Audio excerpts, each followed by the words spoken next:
Don't watch me, watch Nolazine TV. Whoa, this Snug, you're not tuned in to Nolazine TV.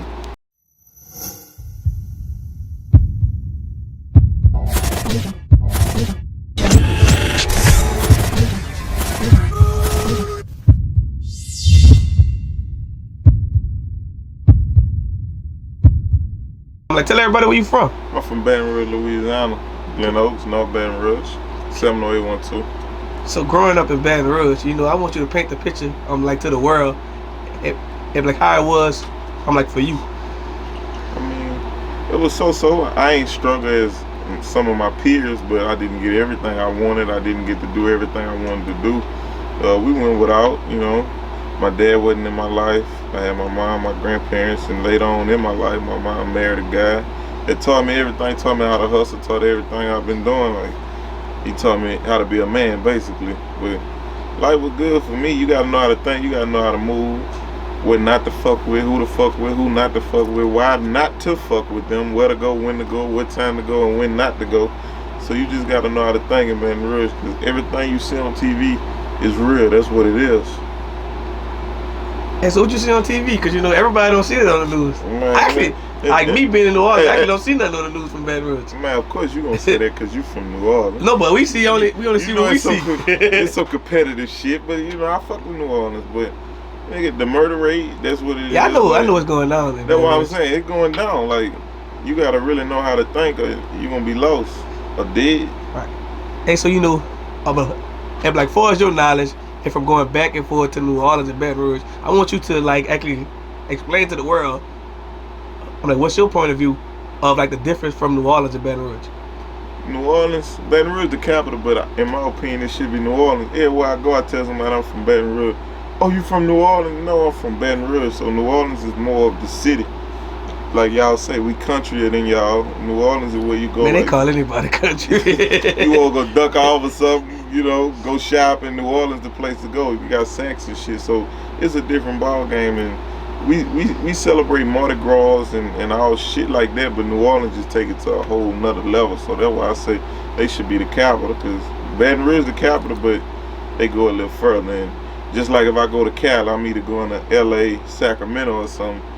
We ain't going to the outskirts, you know what I'm saying? Yeah. So if everybody not going to the B. Yeah, when you come to Louisiana, everybody say they going to New Orleans.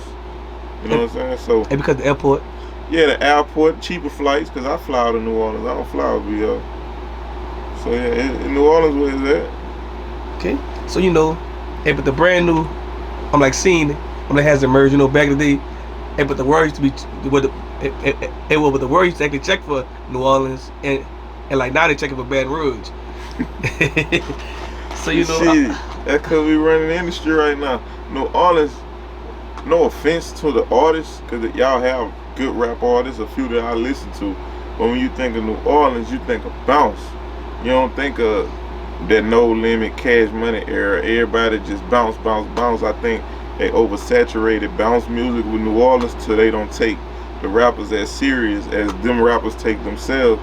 In BR, we don't have no bounce. We have the jig shit and the type of bopping our lyrics and beats, but we really rap.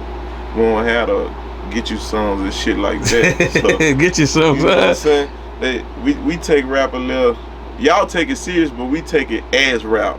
Right. And some of y'all artists take it as rap, but the world identified New Orleans as a bounce music central. And also, you know, if the world actually, like if the world still on Cash Money and like No Limit sounds, so they're not really checking for no brand new sounds in New Orleans. Yeah. But I think most of I give credit where credit due. I think Young Boy had a part in it, and at the time Boosie and Weber had a part in it in their day and era, because they were really rapping. Like that's the newest people. They handle their business. Yeah, that was the newest people besides the Cash Money and No Limit that did what they did. So them people didn't come from New Orleans. And it was Kevin Gates. Yeah, it was Gates. Them people ain't come from New Orleans. They came from Baton Rouge. Well, he said he from New Orleans, but I know that nigga from Baton Rouge. So growing up, like who influenced you for us to like start making music? Man, I always like music. I like poetry because it was my way to escape and vent. But I like Cash Money. I like No Limit. Like I was listening. I'm a big Soulja Slim fan to this day. At the time, Master P. I just wanted to be like them dudes. When I used to see them on TV with the cars, the Manny Fresh, and I just wanted to be like them. I wanted everything they had, you know what I'm saying? So that motivated me to rap, and the more I stuck with it, the better I got and learned it. So that's what I just wanted to be them dudes at the time. Okay. So tell everyone, how did you actually come up with your rap name? My rap name, my family name, I just went with it. Like my family was calling me Snug before I knew my name was, you know what I'm saying? So I just rolled with it. Everybody know me that. No, nobody called me my government name, but my girl. And that's just on some, cause we went to high school, and that's what she knew me as with. And so you weren't gonna tell your girl if she'd go to high school with you? Hey, nah. You meet me, I'm gonna tell you my name Richard. You know what I'm talking about? You gotta get to know me. But nobody called me my government name. Everybody called me Snugs. So I'm like, why not roll with it? Why try to make something up when everybody already know me as that? Thanks. My mom even called me that. That just ain't no shit that I made up. Okay. And so tell everyone, what's the average day like for you? The average day for me, shit, I'm getting it in. I've been practicing some new shit. I normally I sleep about 10 to 11, but I've been practicing trying to get up at 7. I feel like I can get more shit done because I ain't enough hours in the day. I'm gonna wake up, I feed my dogs, I fuck with the dogs. I feed my dog, I get dressed and I go to the shop. You see I fuck with them old cars. If I ain't got shit going at the shop, shit, I'm just getting it in. I'm trying to make me some money. I'm trying to get me some revenue going. I'm back at the house. I don't do shit. I do shit, but I don't do shit. If that makes sense. Like I can't work for nobody. If that makes sense for you, I work for myself. So I move how I move, when I want to move. You know what I'm talking about? Right. Okay. Also tell us, do you have any brand new projects coming up? Shit, yeah, man, I'm strapped. I got so much music. I got videos. You see, I got a cameraman with me. He everywhere I go. I got Cocaine running the show, and I got one teaser back there picking up her slack wherever she at. Shit, we grinding. I'm just strapped. You know what I'm saying? We built up. I've been rapping, of course, you know that. So what I did was we had to get the business straight. So what we did, we recorded, we built up content. So now the shit you see me posting and what we doing, we just making y'all want to know like what's next, what he doing next. I see he in Atlanta almost every week. I see he doing this. What's next? So that's what we doing. We got so much shit. We just playing Monopoly with this shit right now. Okay. So tell us actually what separates you from other artists. Cause I am who I say I am, and they know that. You know what I'm saying? I got all this shit, nigga. I ain't got no deal. You know what I'm talking about? I ain't got no deal. I'm a hustler, and if a nigga know me, everybody in my city know that little bitch get it in. And fuck, I put the bread behind myself, like I said on the previous interview. Nobody believed in me, so I believed in myself until I met Cocaine. You know what I'm saying? She believed in me as much as I believe in she believed in me more than I believe in myself. Cause I ain't lying. I be at home like, man, fuck this rap shit. This shit cost that was too my much next question. money. I'm like, man, this shit cost too much money. I'm just like, fuck that shit. But she called me and, you know, motivated me to keep doing the shit. So that's what it is. Well, I want to speak on that. Like, has there ever been one point in your music career, when you just want to give up? Fucking right, the other week. I was like, man, fuck this shit. Music just ain't for me. It ain't working out. This shit just ain't working out. But I'm gonna tell you what be fucking with me. I say that, I get mad, I get frustrated. Shit don't go my way because I control every narrative or every situation I'm in. But the music shit different. Like, I can't control it. But when I do grasp it, I'm gonna control it. But shit don't go my way. So I was riding, I'm thinking, I'm like, man, is this shit really worth it? Is this and that? But I get on Instagram, my motherfucking DMs going stupid. My likes and mentions and people, when you're dropping, it going stupid. Then when I talk to Cole, yeah, we in the mix, we got it going. So I'm like, fuck it, let's do it. But it's times when I say fuck it. It's times. Okay. Also, being in the music industry, for a while now. Tell us what do you actually enjoy most about it, and tell us what do you actually hate about it. I enjoy the creative process, and I like shooting videos, doing interviews, getting in the studio. I like to challenge myself. Like the verse I just knocked out, I ain't come here to do that. But when he played that bitch, I'm like, shit, I'm about to bless it. So my creative process, I can knock a song out in about 20 minutes. That shit just like if I'm going through something at the time, or I can relate to whatever the song about. If I'm doing a feature or something, I'm just gonna go in there and I'm gonna get my heart. So when I get my heart, it's just like it relieves everything that I've been had balled up in me. Some of that shit, I record that shit and I like it, but I don't like listening to it after I record it. And it sound good, but I don't like listening to it because it's reminding me of what I'm dealing with. You know what I'm saying? I get you. So tell us, where do you actually see your music career going? I'm like 3 years from now. 3 years from now, we might be doing another interview like this, but I'm gonna be on top. I plan to be the next big thing out of Louisiana. That's the objective. That's the goal, is to become the next big thing out of Louisiana. And I plan to have some artists. I got a whole little umbrella I'm trying to put together. So I see you about to start your own label. yeah, I got my own label already, but I can't take over nobody else's career if I never got mine off the ground. So before I play with your life and your livelihood, I'd rather learn the formula, get myself together, put myself in position where I can grab you and say, this is what I need you to do. I got this formula. It's gonna work. If it don't work, we're gonna have to try this. I'd rather have all my ducks in a row before I just grab some artists. Yeah, but that's definitely very understandable. Yeah, because you always see like a lot of artists actually sign artists. Yeah. Hey, but the artists, like still be like the main focus. Yeah. So like you don't really push the artists. Some artists, they got ego problems. That's not me. All right. They don't want the next man to be bigger than them. But like you can ask anybody that know me, all my partners. Fuck the music and life by itself. If I know something that can help you and better you, and you can excel in it, I'ma teach you. You could take off in it and do better than me. I'm not tripping. I'm cool with that because I know one thing. At the end of the day, you gonna come back and tell me what you learned or what you did to better yourself, and then I can do that for myself. I don't have that ego problem.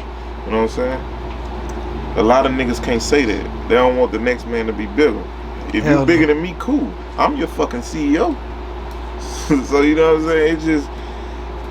That's just what it is with me. I'm a fat dude. I'm genuine. That's why a lot of people fuck with me.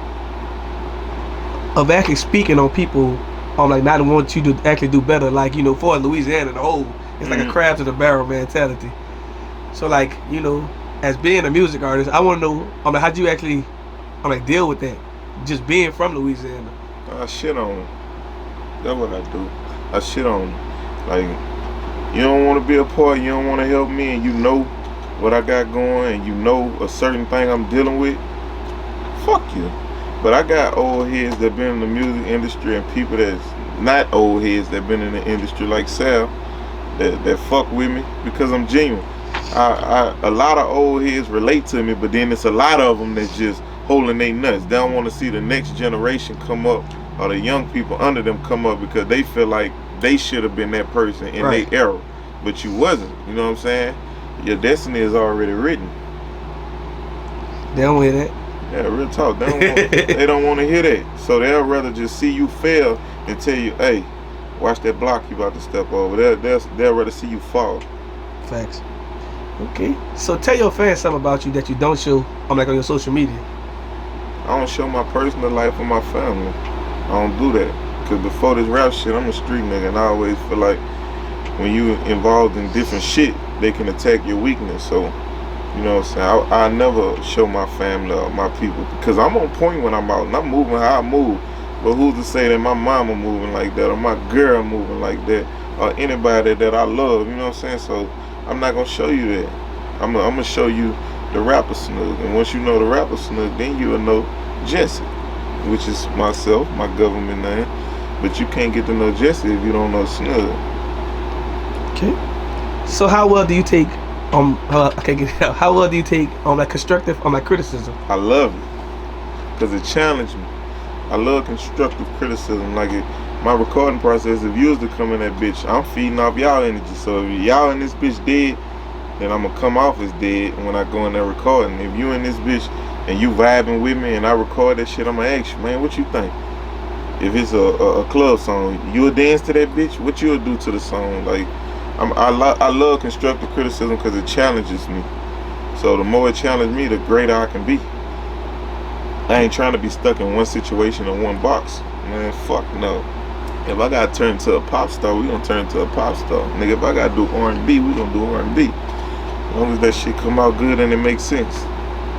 Okay. So what's your most memorable concert performance that you had, and I'm also tell everybody why. My most memorable concert. Performance that you had. I don't know, man. I'll say I did a show in White Castle. That shit was years ago.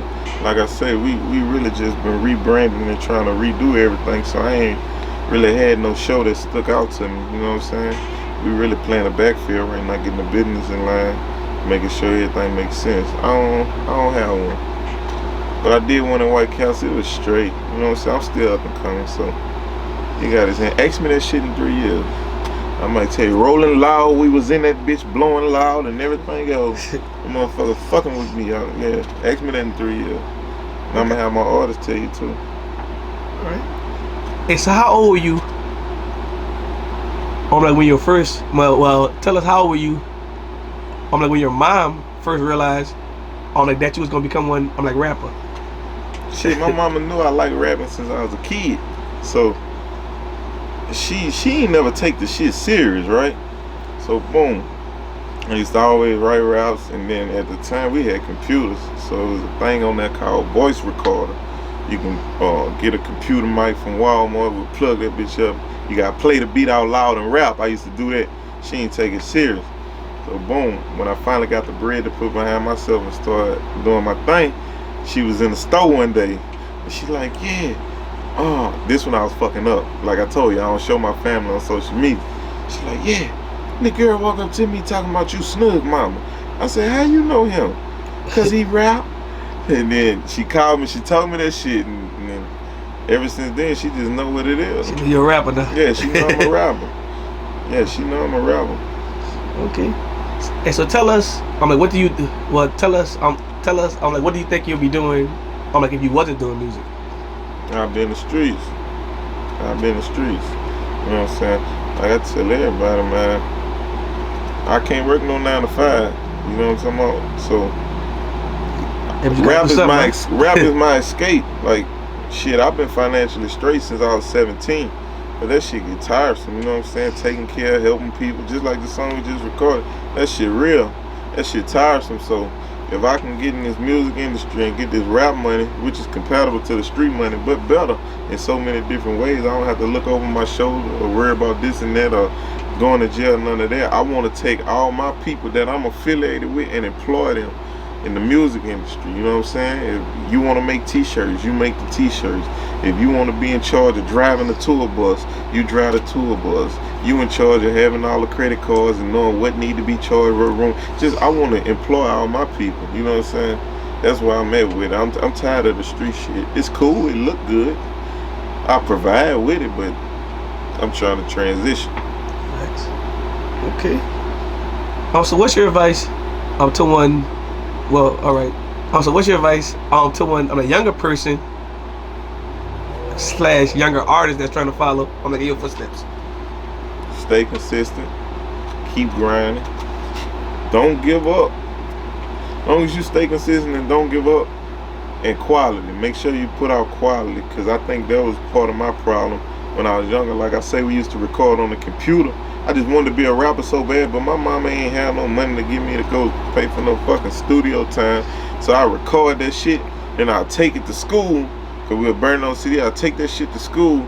Kids listen. Then when they finally realize what real music is, they like, man, this nigga can't rap. So a part of my problem was people thought I couldn't rap. So now I gotta prove to you that I can rap, now that I'm able to professionally record myself. So that was kind of my problem too. And some people just wanted to keep that shit stuck in their head because they don't want to see the next man doing better. Like, oh, he can't rap.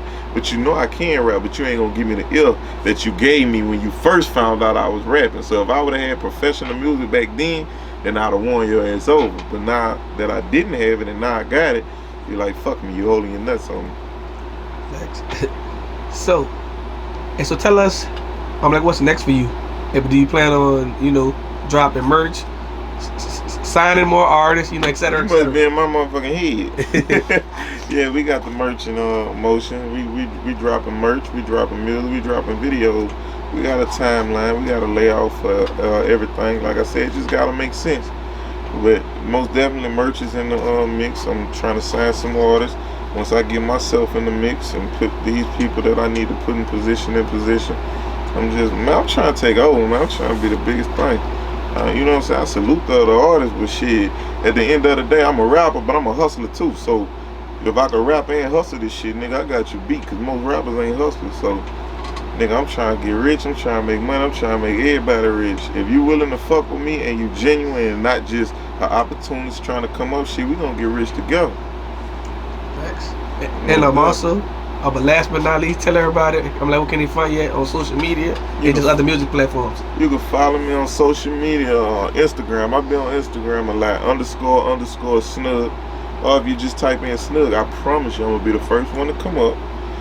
YouTube, Snug, I'm on YouTube. Go subscribe to the YouTube channel. You know what I'm saying? I don't really do Facebook, but we supposed to be putting a Facebook page together. And Snug, official Snug on Twitter. I don't tweet, but I gotta get better with that shit. So I'm on our platform, but I'm active on Instagram and active in real life too. All right, we done. Oh, wait a minute. Nolazine make them hoes scream. You understand me? You want a t-shirt? You want a half a wife beater with a hole in it? You want a pair of short pants with 6 holes in it with all your coochie hanging out on the side? Holla at your people, baby. Ziggler Wig, you understand me? Lock the cock on this BLOCK, you understand me? A beautiful day.